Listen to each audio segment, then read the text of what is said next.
Welcome back to Fru World Explorer. Today we are walking one of the largest urban sculpture parks in the entire country, right in the heart of Minneapolis, Minnesota. Beside us stands the Walker Art Center, and spread across the green before us are dozens of works of art set out in the open air. There is a giant spoon here, and balanced on its bowl, a bright red cherry. Lace up your shoes and come walk it with me.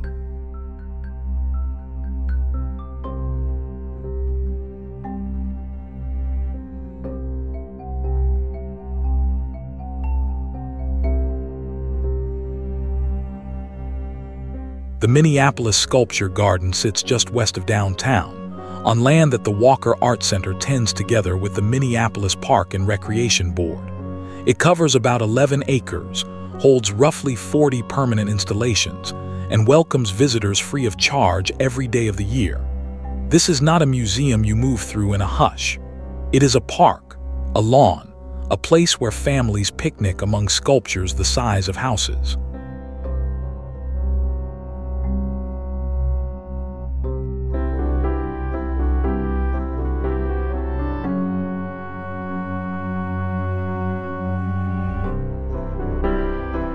The path opens onto a wide central lawn, and there it is, the piece almost everyone comes to see. A colossal silver spoon rises out of a shallow pond, and cradled in its bowl rests a glossy scarlet cherry. Water threads from the tip of the cherry stem and runs down over the fruit, keeping it forever gleaming. It is playful and it is enormous, and it has become the quiet symbol of this whole city.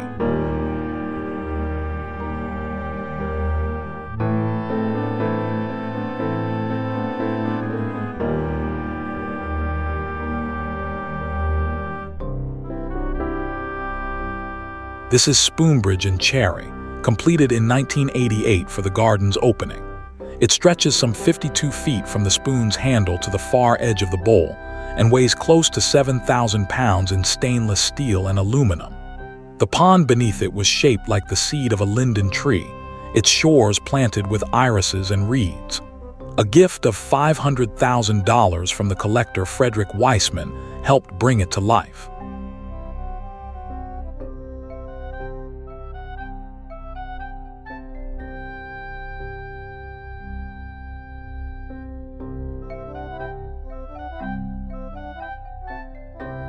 The spoon and cherry were the work of two artists who were also husband and wife, Cleese Oldenburg and Koos van Bruggen. Oldenburg had spent his career blowing up the small objects of everyday life to impossible scale, soft typewriters, giant clothespins, monuments to the ordinary. Van Bruggen, an art historian and critic, shaped the ideas, the color, and the meaning alongside him. Together they made the humble spoon into something a whole city could love.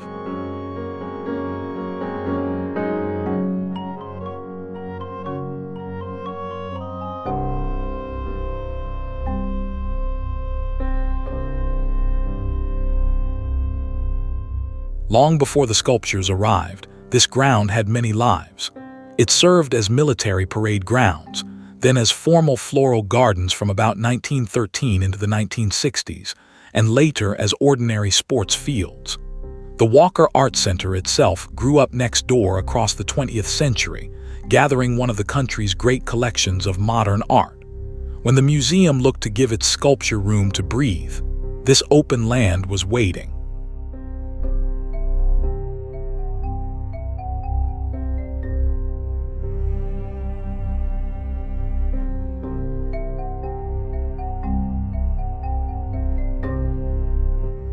The Minneapolis Sculpture Garden opened to the public in 1988, laid out by the architect Edward Larrabee Barnes with a clean grid of hedged rooms and gravel walks.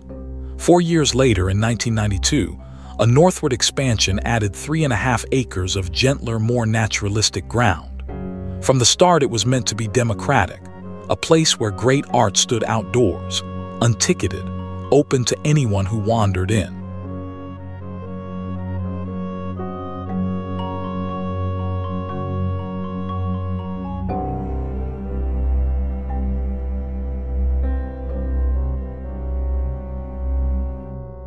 So we walk, The garden is arranged in a series of green rooms, framed by trimmed hedges and long straight paths that keep drawing the eye from one work to the next.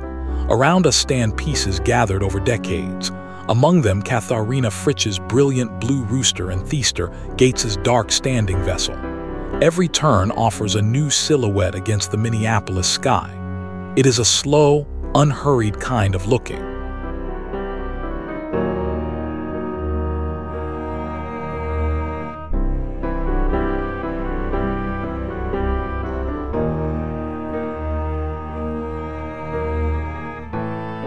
By its third decade, the garden needed care, so it closed for a full rebuild and reopened in June of 2017. Crews rebuilt it from the ground up, adding sustainable water systems and a collection tank near the Great Fountain to reuse rainfall.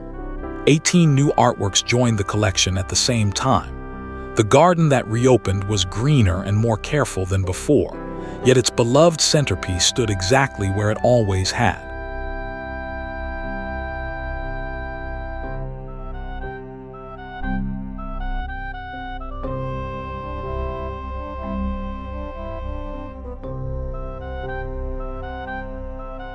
At the garden's edge stands the Cowles Conservatory, a bright glass house that lets the garden reach into the long Minnesota winter.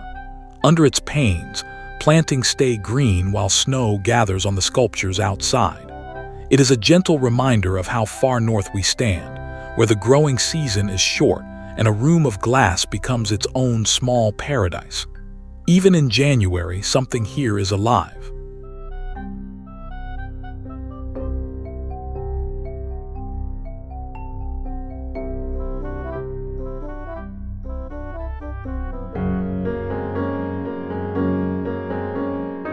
Arching away from the garden is the Irene Hickson Whitney Bridge, designed by the artist Saya Armajani and completed in 1988.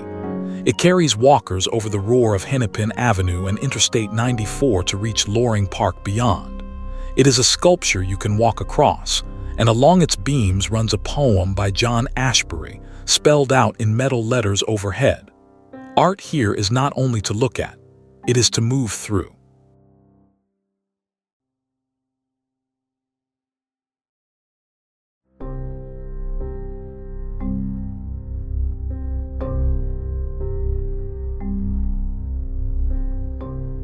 As we head back across the lawn, the spoon catches the light one last time, that red cherry glowing above the water. A park of art, free and open, grown from parade grounds and flower beds into something a whole city calls its own. If you enjoyed this walk through the Minneapolis Sculpture Garden, follow along for more trails from around the world. Thank you for watching. Follow for more of the trails of the world.